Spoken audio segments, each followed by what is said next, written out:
Boa tarde a todos. Boa tarde, Wilson. Boa tarde, Lúcia. Boa tarde a todos os que nos assistem nesse momento. Isso, e nós vamos então dar início à nossa reunião da tarde de hoje, a nossa Casa Espírita Seara de Jesus. Iniciamos sempre com a prece. Pai nosso, que estais nos céus, santificado seja o vosso nome. Venha a nós o vosso reino, e seja feita, ó Pai, a vossa vontade, aqui na terra como nos céus. O pão nosso de cada dia dai-nos hoje. Perdoe nossas dívidas, se perdoarmos nossos devedores, e não nos deixes, ó Pai, cairmos em tentações, mas livra-nos de todos os males, pois vosso é o reino, o poder e a glória, hoje e sempre. E em nome de Deus, nosso Pai, de Jesus, o Divino Mestre, de todos os espíritos amigos que nos auxiliam nas tarefas da nossa casa, nós damos por aberta a reunião do dia de hoje, que a primeira parte é a parte doutrinária. E nós vamos estudar uma lição do livro Caminho, Verdade e Vida, que é a lição de número 124, com o título Firmeza de Fé. Aí um versículo das Escrituras de Lucas diz assim: E os que estão sobre a pedra, estes são os que, ouvindo a palavra, a recebem com alegria. Mas como não têm raiz, apenas creem por algum tempo, e na época da tentação se desviam. Frase de Jesus, que foi registrada por Lucas no capítulo 8, versículo 13. E Emmanuel vem nos dizer o seguinte sobre esta lição, sobre este versículo. A palavra pedra, entre nós, costuma simbolizar rigidez e impedimento. No entanto, convém não esquecer que Jesus, de vez em quando, a ela recorria para significar a firmeza. Pedro foi chamado pelo Mestre, certa vez, a rocha viva da fé. O Evangelho de Lucas fala-nos daqueles que estão sobre pedra, os quais receberão a palavra com alegria, mas que por ausência de raiz caem fatalmente na época das tentações. Não são poucos os que estranham essa promessa de tentações, que, aliás, devem ser consideradas como experiências imprescindíveis. Na organização doméstica, os pais cuidarão excessivamente dos filhos, em pequeninos, mas a demasia de ternura é imprópria no tempo em que necessitam demonstrar o esforço de si mesmos. O chefe de serviço ensinará os auxiliares novos com paciência e depois exigirá com justiça expressões de trabalho próprio. Reconhecemos assim, pelo apontamento de Lucas, que nas experiências religiosas não é aconselhável, enquanto o imprevidente descansa em bases estranhas, provavelmente estará tranquilo, mas se não possui raízes de segurança em si mesmo, desviar-se-á nas épocas difíceis, com a finalidade de procurar alicerces alheios. Tudo convida o homem ao trabalho de seu aperfeiçoamento e iluminação. Respeitemos a firmeza de fé, onde ela existir, mas não olvidemos a edificação da nossa, para a vitória estável. O que a lição de hoje nos diz? Que nós precisamos edificar a nossa fé. E o que é essa fé, né? Fé, o Evangelho nos diz, o dicionário já diz isso, mas o Evangelho também nos diz que fé é a confiança que se tem na realização de determinado objetivo. É essa confiança, é confiar. E não é a fé cega, não. É a fé raciocinada, é a fé consciente. É a isso que esse versículo de Lucas nos remete, que devemos nos ocupar para firmar a nossa fé, construir a nossa fé, elaborar essa confiança que devemos ter. Nós costumamos dizer que devemos confiar em nós mesmos, em Deus e na vida. Está tudo ali. Nós devemos confiar em nós mesmos para ter as atitudes. E nós confiamos em nós mesmos porque nós devemos confiar que há um Deus, Senhor do universo, dono do mundo. E também devemos, sim, confiar na vida, porque a vida conspira a nosso favor. Quando ouvimos aquela frase de que nós somos os donos do nosso destino, de que nós é que estamos conduzindo o carro chamado a nossa vida, nós podemos até duvidar, mas não, meus irmãos, é isso mesmo. Nós estamos com as rédeas na mão, na nossa mão, as rédeas da nossa condução. Nós estamos com o livro ou o caderno e uma caneta na nossa frente, que é o livro da nossa vida. Somos nós que vamos escrever. Mas aqui a recomendação de Jesus, segundo Lucas, é que devemos edificar a nossa fé.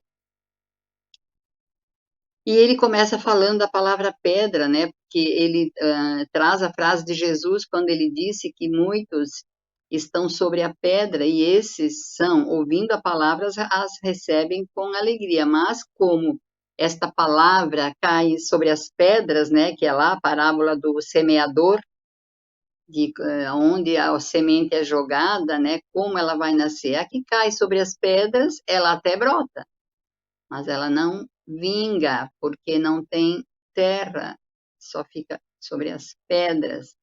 E aí Emmanuel vem nos dizer que Jesus falou muitas vezes de pedra. E a pedra, para nós aqui, simboliza rigidez, impedimento, né? Pedras de tropeço. No entanto, é preciso lembrar que Jesus, de vez em quando, falava de pedra, recorria a ela. Tanto que teve uma ocasião que ele disse: o filho do homem não tem uma pedra para recostar a cabeça. Lembremos que Jesus disse isso também. Ele quis dizer que ele não estava contando com nada material. Por isso que ele quis nos dizer. Ele chamou Pedro uma ocasião de rocha viva da fé. Rocha é pedra. E ele sabia que Pedro ia construir, fortalecer, firmar mesmo a sua fé. E depois da partida de Jesus, ele teve que se virar com essa fé, essa confiança que ele adquiriu, que ele firmou. E o Evangelho de Lucas fala-nos também daqueles que estão sobre a pedra, que recebem a palavra, mas que por ausência de raiz caem fatalmente na época das tentações. O que quer dizer isso? Nós sabemos, meus irmãos, que pelos caminhos da vida, mesmo sem ser dentro de uma casa de oração, mesmo sem ser dentro do conteúdo religioso, de uma religião, nós, seres humanos, conversamos e trocamos ideias, pensamentos, convicções, enfim, esperanças, desesperanças, mas as criaturas geralmente falam de esperança, e não vamos dizer que não, há muitas criaturas falando coisas boas no mundo de esperança, e esse é um tempo que nós precisamos realmente fortalecer a esperança em nós, fortalecer a fé em nós, que é o que vai nos manter firmes, né? Seguros na caminhada. E aí nós costumamos ouvir as pessoas a nos animar, né? Nós também fazemos isso. Olha, meu irmão, não desanima. As dificuldades vêm para nos ensinar alguma coisa, mas depois da tempestade vem a bonança, mas as coisas ruins passam e a gente vai aprendendo a viver, acertando, enfim, a gente ouve isso. E nós também falamos para as pessoas isso.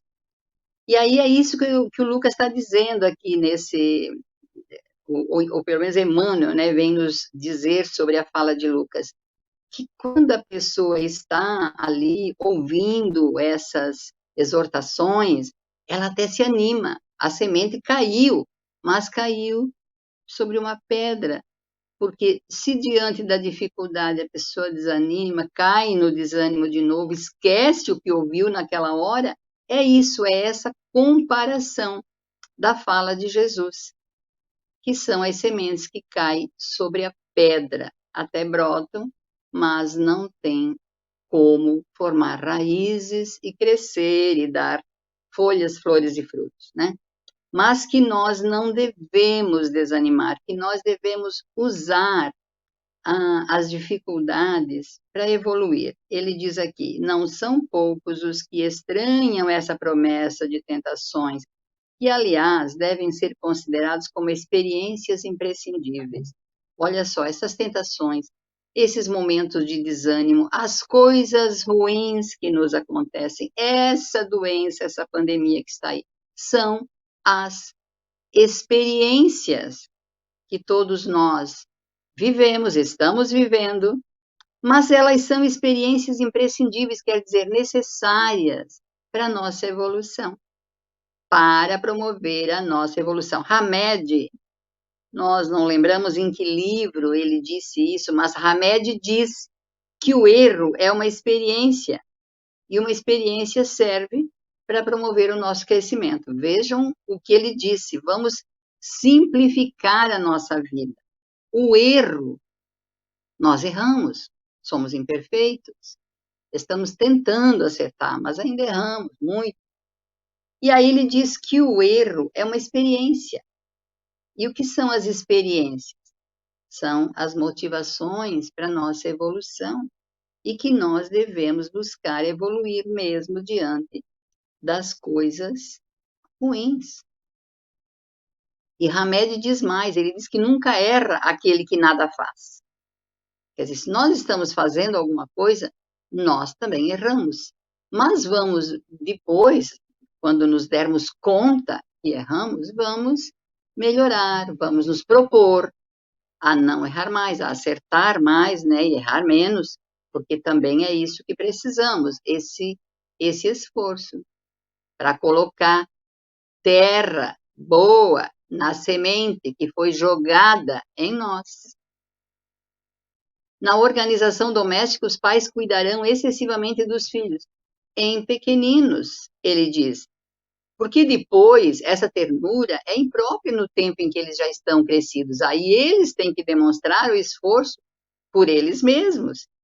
Então é isso que ele quer dizer. Há o tempo de jogar a semente, de plantar a plantinha, de cuidar da plantinha, de regar a plantinha, que é o nosso eu, que é a nossa personalidade, que é o nosso ser espiritual, moral, que precisa aprender, precisa compreender os mecanismos da lei. Precisamos, sim, aprender, para que depois possamos colocar em prática na nossa vida. E, em estando aprendendo, estaremos colocando uma terra boa nas sementes.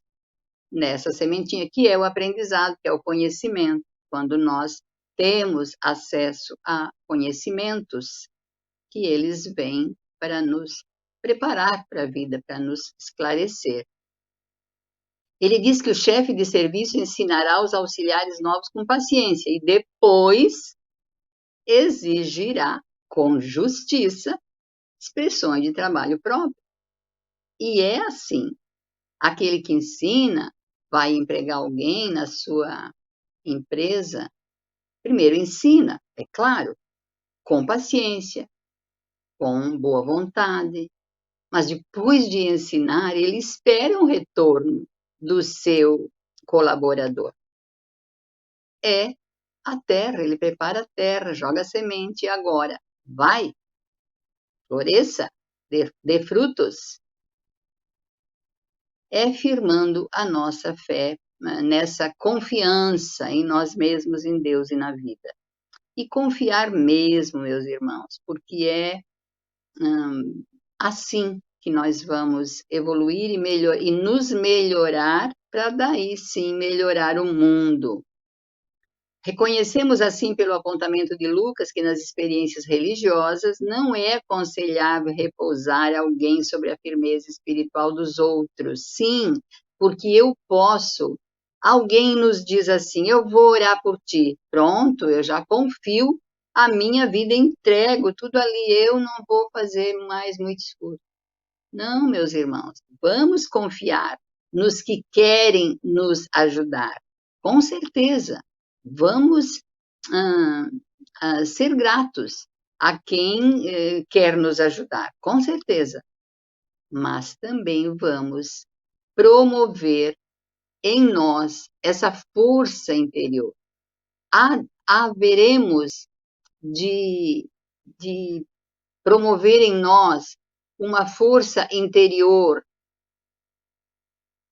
que é essa fé raciocinada, de tal modo que estaremos aptos a vencer as dificuldades. E não precisamos, diante da dificuldade, recuar.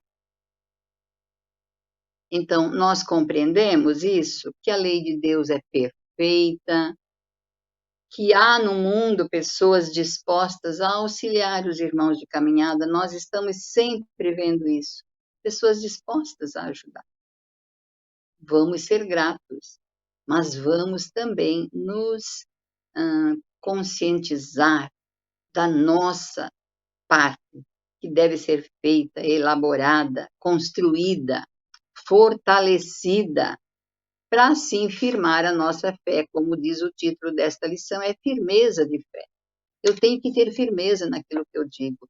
Nós podemos confiar, e não é cegamente, né? É conscientemente confiar, porque temos um Deus que sabemos que é um Deus de amor e bondade e justiça, mas é um Deus de amor e bondade.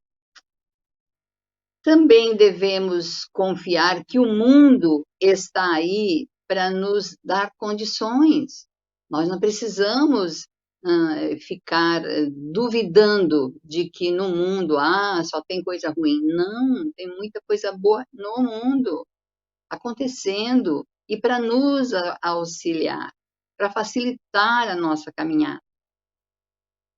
E é assim que nós vamos promovendo essa segurança em nós mesmos, para que nas épocas difíceis possamos perceber que temos alicerces, que estamos firmes na fé, e não precisamos contar só com os alicerces alheios, não, vamos contar com a nossa convicção. E nós podemos também contar com os nossos irmãos de caminhada. Oh, meu irmão, podemos até pedir, faz uma oração para mim, que eu estou aqui meio desanimada, meio doentinha. Podemos, e isso é caridade fraternal, vamos lá orar uns pelos outros. Mas a nossa parte é nossa parte. A nossa parte nem Deus não faz, é nossa. E é isso que Emmanuel está dizendo aqui nessa lição. Tudo convida o homem ao trabalho de seu aperfeiçoamento e iluminação. Tudo convida o homem a trabalhar pelo seu próprio bem, pela sua evolução, pela sua melhora moral, espiritual, física também, é claro, mas tudo convida o homem a promover a sua evolução. E ele diz o seu aperfeiçoamento e iluminação, que é isso que nós precisamos, devemos buscar. Respeitemos a firmeza de fé. Façamos isso. Onde ela existir, busquemos, porque a fé se adquire, meus irmãos, diante dos embates da vida, da nossa busca e dos bons resultados que temos diante do nosso empenho. Então, ele diz para não esquecer que a edificação da nossa fé é para a vitória estável, é para sermos vitoriosos. Vitoriosos espiritualmente, moralmente e, por que não, em todos os demais aspectos. Mas o esforço é de cada um de nós. Era isso, meus irmãos, que Jesus nos dê muito bom ânimo para que possamos sim firmar a nossa fé em nós mesmos, em Deus e na vida. E assim seja. Muito bem. Queridos irmãos e irmãs, harmonizado pela página doutrinária que a nossa irmã nos trouxe na tarde de hoje, nós vamos dar sequência no estudo do Livro dos Espíritos. E nós estamos no capítulo 6, onde estudamos a vida espírita. Neste capítulo, nós já estudamos os espíritos errantes, mundo transitório. E hoje entramos no capítulo Percepções e sensações e sofrimento dos espíritos na erraticidade. Esse capítulo ele vai da pergunta número 237 a 256. Mas nós vamos fazer até o 246 por causa do nosso tempo limitado. Percepção e sensação e sofrimento dos espíritos. Perguntou Kardec na pergunta 237 aos espíritos superiores. Uma vez de volta ao mundo dos espíritos, conserva a alma as percepções que tinha quando na Terra? E eles responderam a Kardec: sim, além de outras de que ainda não dispunham, porque o corpo qual véu sobre ela é lançado os obscurece. Isto quer dizer que o nosso corpo físico é um filtro, onde muitas vezes serve de uma proteção para não expor o espírito tanto de frente com o seu passado e buscar a sua elevação espiritual. E prossegue a resposta de Kardec. A inteligência é um atributo que tanto mais livremente se manifesta no espírito, quanto menos entrave tenha de vencer. Então, quer dizer que o corpo físico é um entrave da manifestação dos tributos do espírito. Não quer dizer que seja um estorvo, não. Ele é um componente que, como se diz assim, é o fiel da balança. De acordo com a capacidade intelectual e moral do indivíduo, do espírito, ele vai ocupando um corpo de acordo com a sua necessidade para o crescimento. Na pergunta 238, Kardec perguntou aos espíritos superiores: são limitadas as percepções e os conhecimentos dos espíritos? Numa palavra, eles sabem tudo? Será que os espíritos sabem tudo?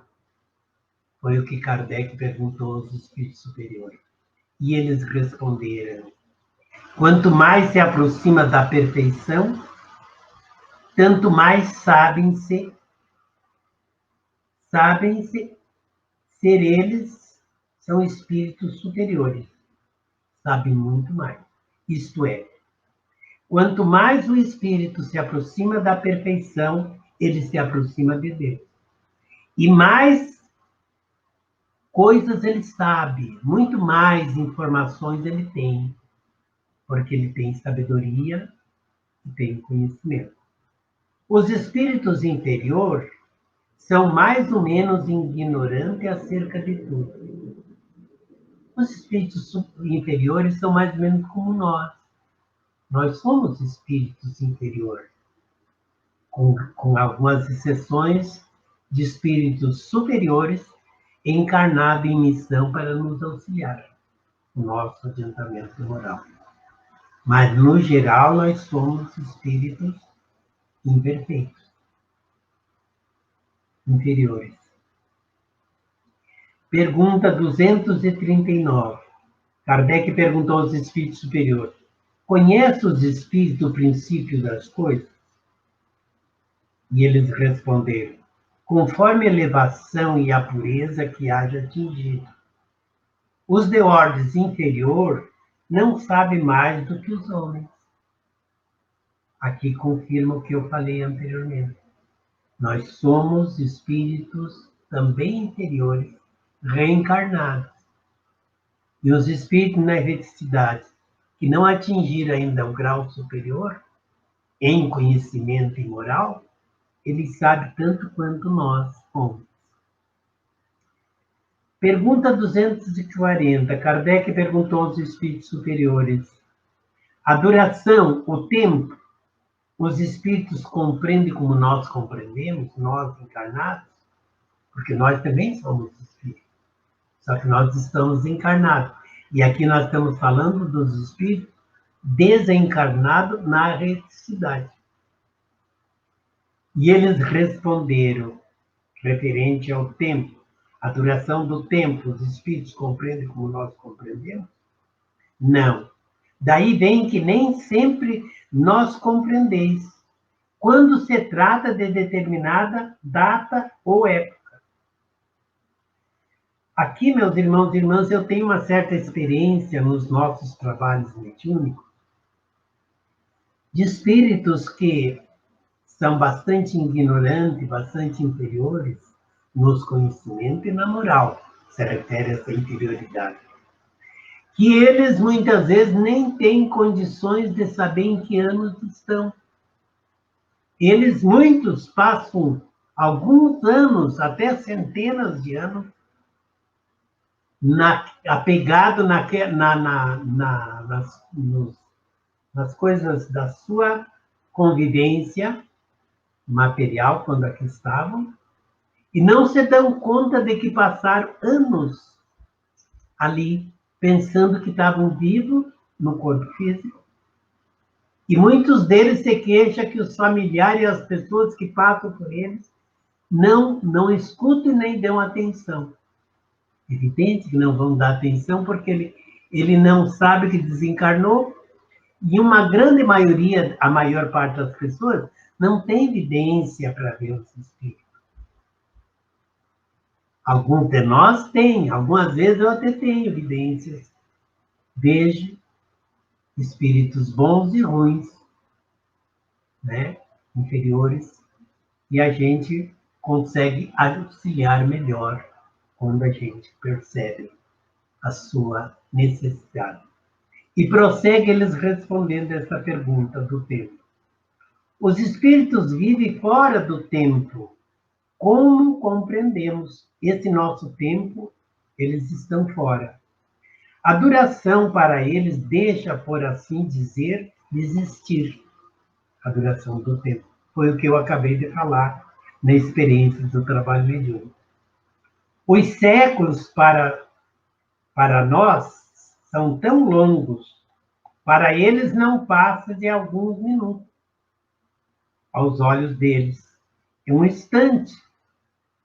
Na eternidade, do mesmo modo que os relevos de um solo se apagam e desaparece para aqueles que se elevam no espaço.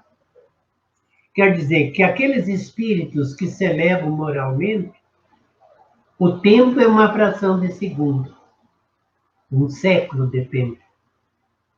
Quanto mais ele se eleva moral e intelectualmente na hierarquia divina, mais desaparece o tempo para eles. O tempo conta para nós encarnados e na situação de alguns espíritos imperfeitos, inferiores ainda, desencarnados. E aqui tem uma observação, mas eu vou ler o restante. Para eles, para os espíritos elevados, há uma fração de segundo, um século. na eternidade. Do mesmo modo que os relevos de uma paisagem se desfazem, se dissipam com a elevação de uma pessoa ao espaço. Nesta resposta, nós chegamos a duas conclusões. Primeiro, espíritos superiores é que vê o tempo como um século, como uma fração de segundo. Os espíritos inferiores, eles não percebem o passar do tempo e continuam ainda pensando que está na época em que desencarnaram, que viveram no corpo físico. Pergunta 241. Os espíritos fazem do presente mais precisa e exata ideia do que nós? Eles pensam como nós? Eles fazem ideia do que nós? Perguntou Kardec. Os espíritos fazem do presente mais precisa e exata ideia do que nós? E eles responderam: do mesmo modo que aquele que vê bem faz mais exata ideia das coisas do que o cérebro, que não vê nada. Os espíritos veem o que nós não vimos. Tudo apreciam, pois, devastamente de modo porque fazeis. Mas também isso depende da elevação deles. É o que eu falei no meu comentário passado, sobre os espíritos superiores e os inferiores. Se ele for da hierarquia dos espíritos superior, eles vão ter uma elevação bem mais nítida, né? Vão ter mais precisa ideia exata de nós mesmos. Pergunta 242. Como é que os espíritos têm conhecimento do passado? E esse conhecimento lhe é limitado? E os espíritos superiores responderam a Kardec: o passado, quando como ele nos ocupamos, é presente. Verifica-se, então, o pressentimento que se passa contigo quando recorda qualquer coisa que te impressionou no concurso do teu exílio. Simplesmente como já nenhum véu material nos tolda a inteligência, lembramos-nos mesmo daquilo que já tinha se apagado na nossa memória.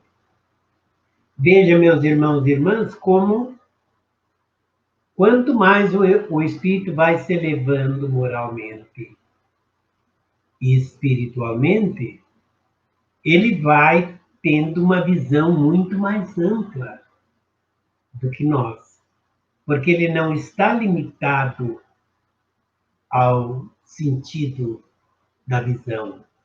Ele está, a sua visão se alarga, se propaga. E aí conclui dizendo na resposta dos espíritos superiores: nem todos os espíritos sabem, porém, a começar pela sua própria criação. Nenhum de nós tem certeza da época que fomos criados pela mão do Criador, de Deus. Nenhum homem, nenhuma pessoa conhece exatamente a sua idade espiritual, podemos dizer assim. Porque isso somente Deus sabe. Prosseguimos na pergunta 243. O Kardec perguntou aos espíritos superiores: e o futuro, os espíritos conhecem? Qualquer espírito conhece o futuro? E eles responderam: ainda isto depende da elevação que tenha conquistado, elevação moral. Muitas vezes apenas o entreveem, porém nem sempre lhe é permitido vê-lo, revê-lo. Então, meus irmãos e irmãs, de acordo com a elevação moral do espírito, ele vai vendo aquilo que lhe entrevê, aquilo que lhe beneficia e aquilo que ele pode revelá-lo a nós. Mas nem tudo que ele vê pode ser revelado a nós. E prossegue a resposta dos espíritos superiores. Quando eles veem, parece-lhe presente. À medida que se aproximam de Deus, tanto mais claramente os espíritos descortinam o futuro. Eles descortinam e tomam conhecimento do futuro, porém, não para revelar aos homens, porque senão eles estariam entrando no nosso livre-arbítrio, interferindo no nosso livre-arbítrio. E isso Deus não permite. Nem o próprio Deus, na sua infinita misericórdia, ele interfere no nosso livre-arbítrio. E mais adiante nós vamos ver por quê.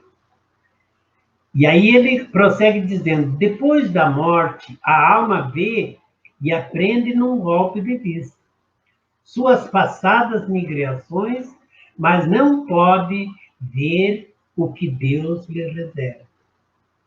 Então, o seu futuro, o espírito não pode ver o que Deus lhe reserva, justamente respeitando o seu livre-arbítrio. Para qual tal aconteça, precisa é que, ao cabo de múltiplas existências, se haja integrado nele. Precisa que o espírito tenha alcançado um grau de evolução bastante elevado para ter consciência e tomar ciência do futuro. Kardec fez uma subpergunta A. Os espíritos que alcançaram a perfeição absoluta têm conhecimento completo do futuro? E eles responderam, completo não se pode dizer, pois isso só a Deus é. Só Deus é soberano, Senhor de tudo. Em tudo Deus é soberano. No amor, nos conhecimentos, na criação do universo, em tudo. E ninguém pode igualar-se a Deus. Nem mesmo os espíritos mais puros que existir não se iguala a Deus. Porque senão Deus deixaria de existir. Se tornaria igual à sua criação. E isso é impossível. Pergunta 244. Kardec perguntou aos espíritos superiores, os espíritos veem a Deus? E eles responderam, só os espíritos superiores veem e compreendem Deus. Os espíritos inferiores sentem Deus, sentem a sua presença através de seus emissários divinos, mas não veem Deus. Subpergunta A.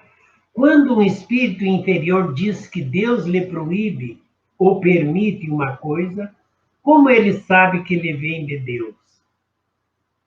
E eles responderam, ele não vê Deus, mas sente a sua soberania, o seu poder, o seu amor, a sua misericórdia. Isso nós sentimos. Quando não deva ser feita alguma coisa, dita uma palavra, ele percebe como por intuição. Assim como nós temos intuição também para tomar uma decisão ou fazer alguma coisa, nós temos sempre uma intuição. E se nós observarmos e procurarmos silenciar, meditar sobre as nossas intuições, muito pouco nós vamos errar. Não tendo em vós mesmo um pressentimento que vos afigura aviso secreto, para fazerdes ou não isto ou aquilo? Engraçado, meus irmãos e irmãs. Na pergunta 621 desse mesmo livro, mais adiante, Kardec perguntou aos espíritos superiores onde estavam escritas ou gravadas as leis de Deus. Como que nós tomamos conhecimento das leis de Deus? E os espíritos superiores responderam: na consciência de cada criatura. Com esta resposta, nós sabemos, sentimos a presença de Deus, porque as suas leis estão gravadas na nossa consciência. Como também nós sabemos o que está certo ou errado. Só deixamos de saber quando nós estamos errados ou certos nas nossas atitudes, quando deixamos nos mover pelo orgulho e egoísmo, pela ambição das coisas materiais. Aí nós nos tornamos surdos e cegos às leis divinas que estão gravadas na nossa consciência.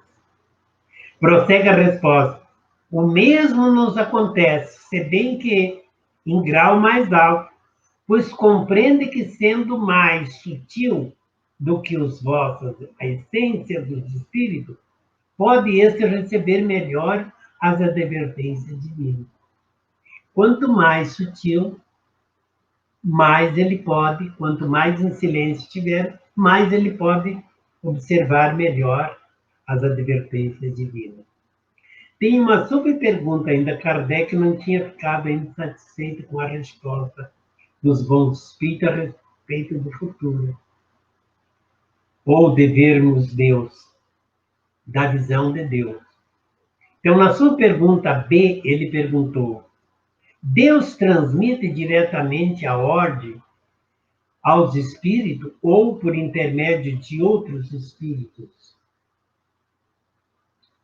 Veja como Kardec, ele nos auxilia tanto no nosso aprendizado, que ele vai deixando bem simples, vai simplificando os assuntos, tornando ao conhecimento de todas as criaturas.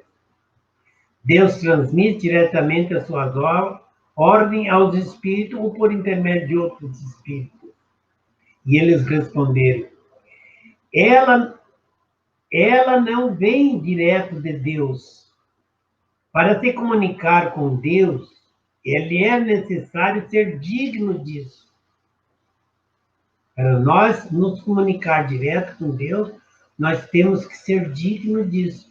E para ser digno, a dignidade nós conquistamos com a elevação do nosso ser através dos conhecimentos adquiridos, dos estudos que nós fizemos, das experiências, até mesmo dos nossos erros passados, que viemos acumulando ao longo das reencarnações, chegando, guardando um acervo na nossa memória de conhecimentos e ensinamentos.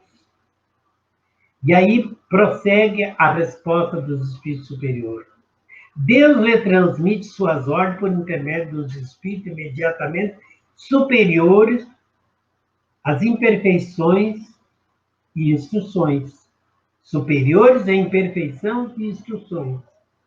Conforme eu falei na pergunta 621, na sequência, na pergunta 622, Kardec perguntou aos espíritos superiores: confia a Deus a certos homens a missão de revelar as suas leis a todos os homens? Ou seja, Deus confia em algum espírito para revelar para nós os seus ensinamentos, as suas leis? Em todos os tempos houve homens que tiveram essa missão, como Kardec mesmo, Jesus, Moisés, Abraão e tantos outros profetas que tiveram essa missão de nos revelar os ensinamentos de Deus para nós. Na pergunta 245, já estamos quase terminando, meus irmãos. O espírito tem circunscrita a visão como os seres corpóreos? Não. Ele reside a visão dele reside em todo o seu envolto. O espírito vê por todos os ângulos. Ele não é limitado com o corpo físico.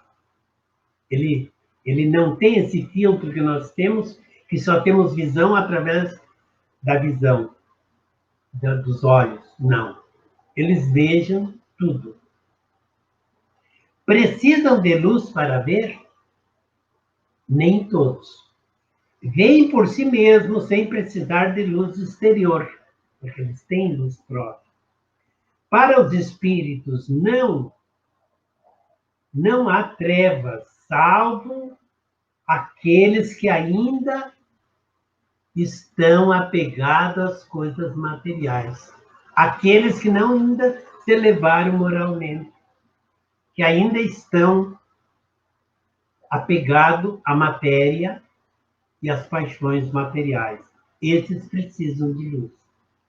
Queridos irmãos e irmãs, concluímos o nosso estudo de hoje, nesta tarde maravilhosa, no Centro Espírita Seara de Jesus. Vamos orar para agradecer e nos preparar para recebermos o passe. Os médios em seus lares, devidamente preparados em oração, estão orando para que nós possamos receber essas energias salutares trazidas a nós pelos espíritos superiores, mensageiros de Deus, para nos restabelecer a nossa força, o nosso equilíbrio físico, moral e espiritual. Vamos rogar a Deus, nosso Pai, a Jesus, que através de seus emissários divinos possa trazer para nós e reconstituir a nossa saúde física, moral e espiritual, porque tanto carecemos deste amparo divino. Que assim seja. Vamos agradecer por tudo que nós recebemos neste momento, na tarde de hoje. Pai nosso que estais em toda parte, santificado seja o vosso nome. Venha a nós o vosso reino, que o reino do bem nos chegue, e a vossa vontade seja sempre feita, nos céus, na terra, e em todos os mundos habitados. Deus, nosso Pai, nos dá hoje o pão do corpo e o da alma, o sublime sentimento de amor e perdão, para nos amar e perdoar aqueles que nos têm ofendido. Mas não deixa, Senhor, que nós sucumbimos às tentações da matéria, nem dos maus espíritos. Envia sobre nós um anjo de guarda, um espírito amigo, que nos conduza pelos caminhos do bem, defendendo-nos da prática de todo e qualquer mal. Porque teu é o reino, o poder e a glória. Em teu nome, Senhor, em nome de Jesus, o nosso guia e modelo, governador espiritual do planeta Terra. Em nome de Oswaldo Mello, mentor espiritual da nossa Seara, a casa abençoada que nos abriga e nos dá condições de trabalharmos na mesa do Senhor. Nós agradecemos e encerramos a nossa reunião da tarde de hoje na nossa casa. Que a paz de Jesus permaneça em nossos corações. Que assim seja.